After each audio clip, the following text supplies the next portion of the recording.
Ma'asyiral muslimin wal jamatul mu'minin rahimakumullah wa faqadi wa yakun lima yuhibbu wa yarda. Ruwiya Abi Hurairah radhiyallahu anhu qala qala Rasulullah sallallahu alaihi wasallam inna yawmal jum'ati sayyidul ayyam wa idul fuqara wa idul masakin wal fatani fiha makana wa ma'atani minal faqr. فإذا صعد خطيب على المنبر فلا يتكلم أحدكم ومن يتكلم فقد لغو ومن لغو فلا جمعة له. أنصتوا واسمعوا رحمكم الله. إن الله وملائكته يصلون على النبي يا أيها الذين آمنوا صلوا عليه وسلموا تسليما.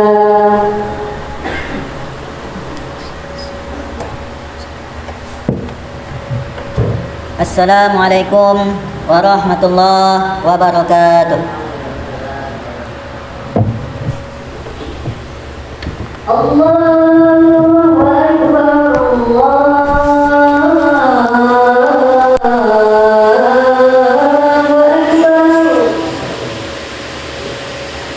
Akbar,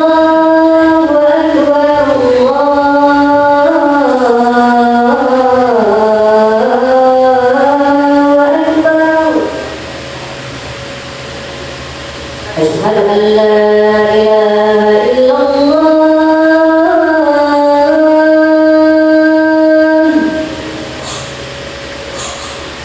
أشهد أن لا إله إلا الله.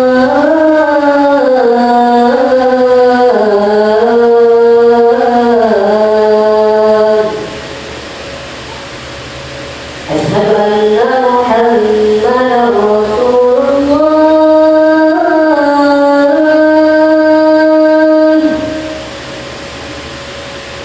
أشهد أن محمدا رسول الله.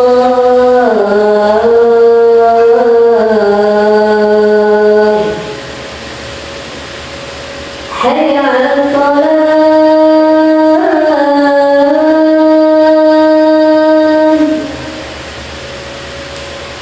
حي على الصلاة.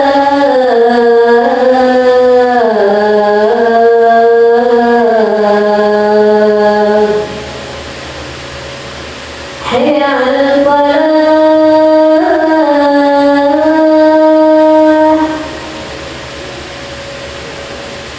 حي على الفلاح.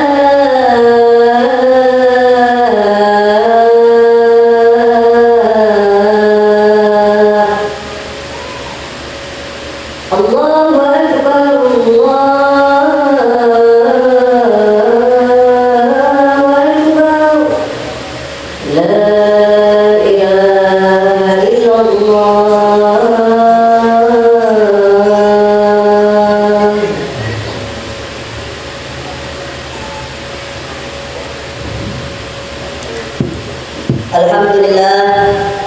Alhamdulillah الذي أنعم علينا بالإيمان والإسلام.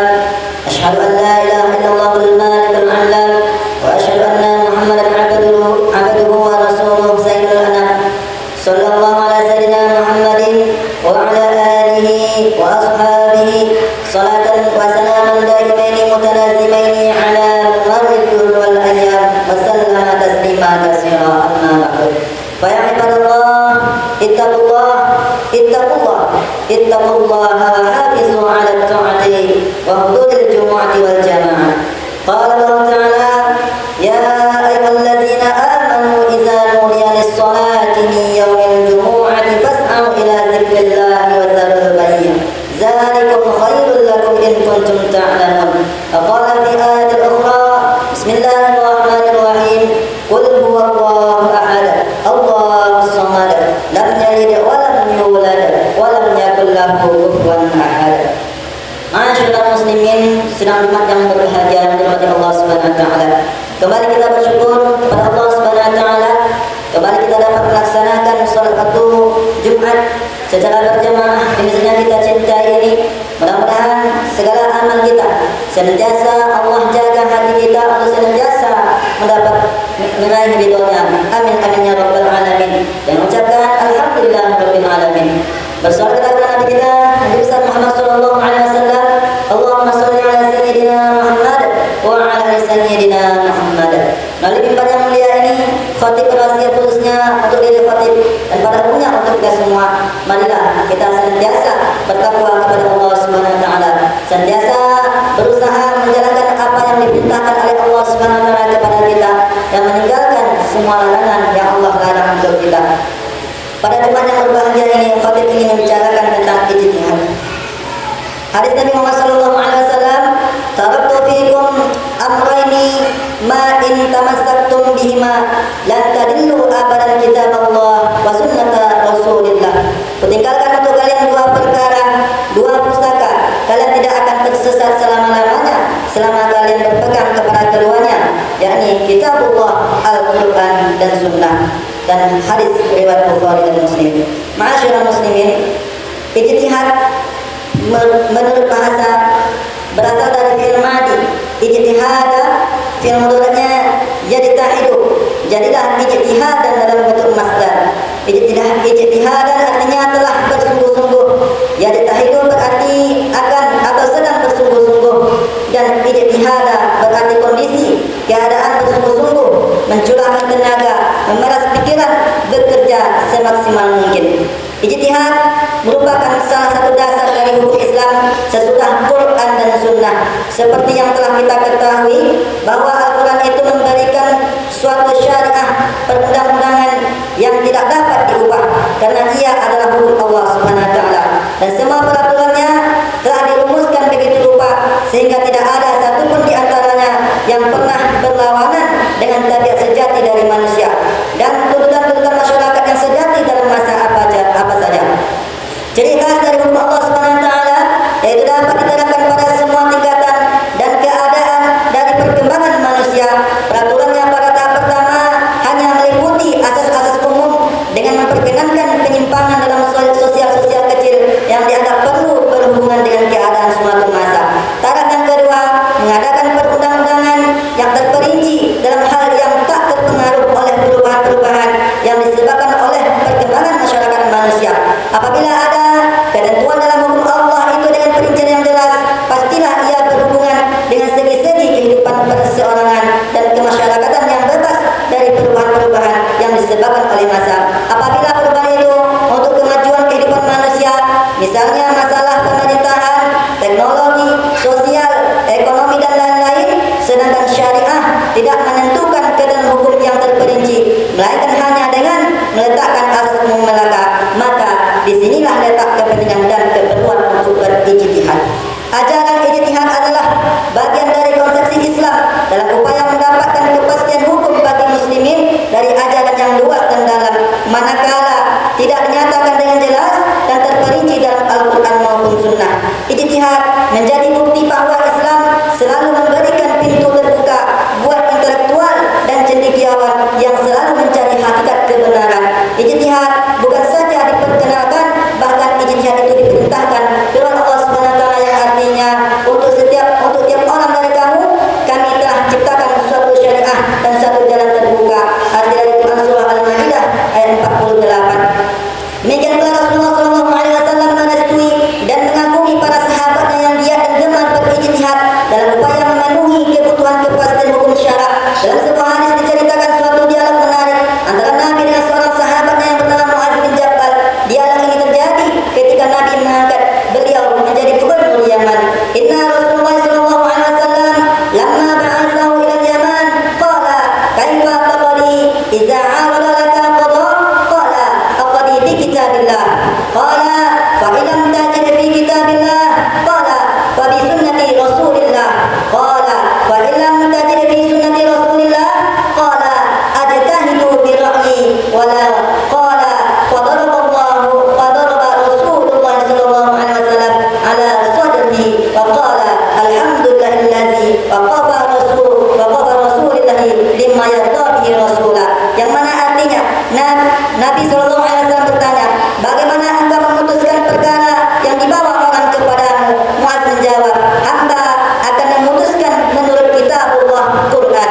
Nabi kemudian bertanya jika dalam kitabullah engkau tidak menemukan mengenai soal itu, Mu'adz menjawab, jika begitu hamba akan memutuskan menurut sunnah Rasulullah. Kemudian Nabi bertanya lagi, dan jika engkau tidak menemukan sesuatu mengenai hal itu dalam sunnah Rasulullah, Mu'adz menjawab, hamba akan mempergunakan pertimbangan akal pikiran sendiri, ajtahidu bi ra'yi, tanpa bimbang sedikit pun. Nabi SAW menjawab, alhamdulillah, segala puji bagi Allah yang telah menyebabkan keputusan Rasulnya menyenangkan hati Rasulullah. Hadis riwayat Abu Daud dan Tirmizi. Ijtihad merupakan suatu kesempatan yang diserahkan kepada para ahli fikih muslim untuk mengambil keputusan hukum asal tidak keluar dari Al-Quran dan As-Sunnah. Di zaman Rasulullah SAW masih hidup, orang akan mudah mendapatkan ketetapan hukum karena bisa bertanya kepada Rasulullah SAW secara langsung sebelum Rasulullah SAW wafat. Beliau berwasiat kepada kaum muslimin agar selalu setia berpegang pada sunnahnya dan kepada sunnah tradisi para sahabatnya yang utama, khulafaur rasyidin. Sabda beliau, alaikum bisunnati wa sunnati khulafair rasyidin min ba'di. Berpeganglah kalian kuat-kuat kepada sunnahku dan kepada sunnah khulafaur rasyidin sesudahku. Hadis riwayat Abu Dawud. Perlu dimaklumi bahwa sasaran kegiatan ijtihad adalah masalah syariah. Tidaklah boleh berijtihad dalam hal yang telah jelas-jelas dalilnya, seperti masalah ketuhanan, keputusan Nabi dan hal-hal yang tersebut pada rukun Islam. Demikian pula tidak boleh berijtihad akan wajibnya salat, puasa, zakat dan sebagainya karena telah mendapatkan dalil yang pasti. Seorang mujtahid haruslah mengetahui berbagai pengetahuan. Ia harus mengetahuikan dengan dalil yang terdapat dalam Al-Quran dan As-Sunnah. Ia harus pula mengetahui kaidah ijma', qiyas dan metode-metode ijtihad lainnya. Pendek kata, ia harus mempunyai wawasan dan nalar ilmu agama yang luas dan mendalam, tekun beribadah dan berakhlakul karimah. Apabila ijtihad ini tidak mungkin dilakukan, maka minimal seseorang pada saat ini haruslah menjadi mutabi', artinya mengikuti dan menerima fatwa atau pendapat yang ada dengan daya kritis, berusaha memikirkan, menimbang-nimbang dalam membandingkan dengan fatwa lainnya, kemudian memilih sendiri mana yang dianggap lebih benar. Janganlah menjadi muqallid, yaitu orang yang tidak menggunakan pertimbangan akalnya dalam menerima dan mengikuti suatu ajaran. Dia menerima dan mengikuti serta menganggapnya sebagai suatu yang wajib ditaati. Hal ini sangat tercela menurut Islam, karena Islam itu agama akal. Silakan kaji Al-Quran surah Al-Imran ayat 190. Derajat manusia di atas muqallid dan di bawah mutabi adalah orang-orang yang bermazhab, yaitu orang yang memilih salah satu aliran paham. Apabila karena kesungguhan dengan sadar dan dengan ilmu mengikuti mazhab yang dipeganginya, bukan karena taklid, ikut-ikutan dengan tidak menggunakan akal adalah suatu kenyataan dalam umur kita sekarang ini. Di hadapan kita terdapat masalah yang membutuhkan jawaban syarak yang positif. Hal ini menuntut para ulama dan cendekiawan muslim untuk dapat menunjukkan kemampuan menyalakan api ijtihad agar syariat Islam senantiasa aktual dan modern. Karena itu, sebagai logika pada umumnya, jihad dapat benar atau salah, maka demikian pula hasil dari ijtihad. Suatu ijtihad yang salah tidak dianggap dosa, sebaliknya dimaafkan dan malah diberi suatu pahala karena penghargaan terhadap usaha, pengabdian dan penggunaan rasio ini sebagai amanah Allah Subhanahu wa taala. Karena itu, bila suatu ijtihad benar, maka Allah akan memberinya dua pahala. Rasulullah SAW bersabda, "Idza hakama al-hakimu fajtahada thumma asaba falahu ajrani, wa idza hakama fajtahada thumma akhta'a falahu ajrun." Apabila seorang hakim memutuskan masalah dengan jalan ijtihad kemudian benar, maka ia mendapat dua pahala. Dan apabila dia memutuskan dengan jalan ijtihad kemudian keliru, maka dia hanya mendapat satu pahala. Hadis dari Bukhari dan Muslim. Barakallahu li wa lakum fil Qur'anil azim. Wa nafa'ani wa iyyakum bima fihi minal ayati wa dzikril hakim. Taqabbal minni wa minkum tilawatahu innahu huwal ghafurur rahim. Allahumma salli wa sallim ala sayyidina wa maulana Muhammad wa ala alihi wa sahbihi wa sallim. Wa radiyallahu tabaraka wa ta'ala an kulli sahabati Rasulillahi ajma'in. Alhamdulillah alladzi an'ama 'alaina bil iman wal islam. Asyhadu an la ilaha illallah al malikul 'allam wa asyhadu anna Muhammadan 'abduhu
الله أكبر أشهد أن لا إله إلا الله أشهد أن محمدا رسول الله حي على الصلاة حي على الفلاح قد قامت الصلاة قد قامت الصلاة الله أكبر الله أكبر لا إله إلا الله.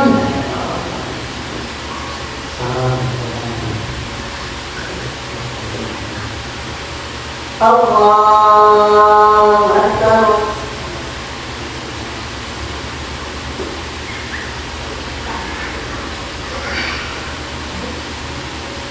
بسم الله الرحمن الرحيم الحمد لله رب العالمين الرحمن الرحيم مالك يوم الدين إياك نعبد وإياك نستعين اهدنا الصراط المستقيم صراط الذين أنعمت عليهم غير المغضوب عليهم ولا الضالين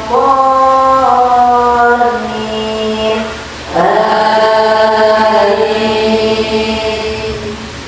بسم الله الرحمن الرحيم ألم نشرح لك صدرك ووضعنا عنك وزرك الذي أنقض ظهرك ورفعنا لك ذكرك فإن مع العسر يسرا إن مع العسر يسرا فإذا فرغت فانصب وإلى ربك فارغب.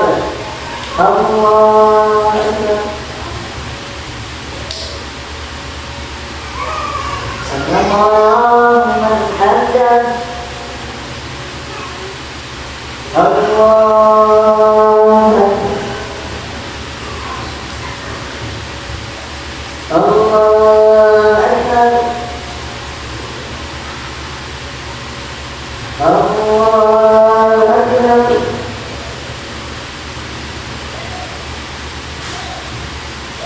الله أكبر. بسم الله الرحمن الرحيم الحمد لله رب العالمين الرحمن الرحيم مالك يوم الدين إياك نعبد وإياك نستعين اهدنا الصراط المستقيم صراط الذين أنعمت عليهم غير المغضوب عليهم ولا الضالين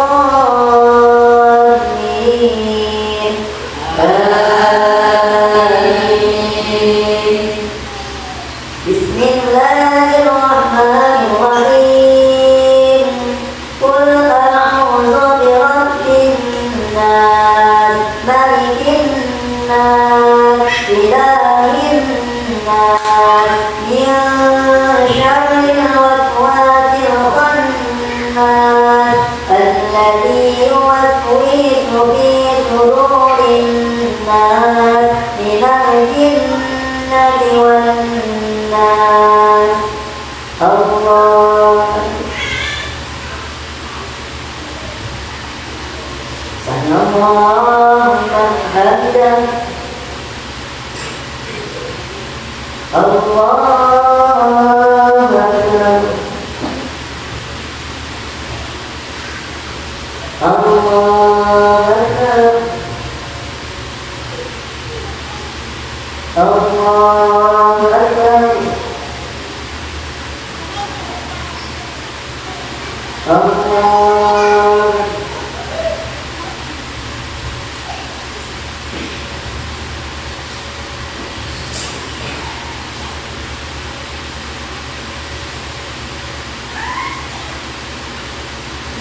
السلام عليكم ورحمة الله. السلام عليكم ورحمة الله.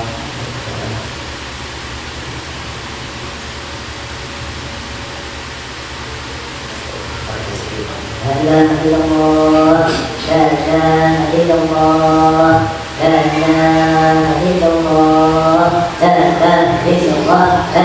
اجعلنا من التوابين واجعلنا من التوابين واجعلنا من المتقين واجعلنا من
عبادك الصالحين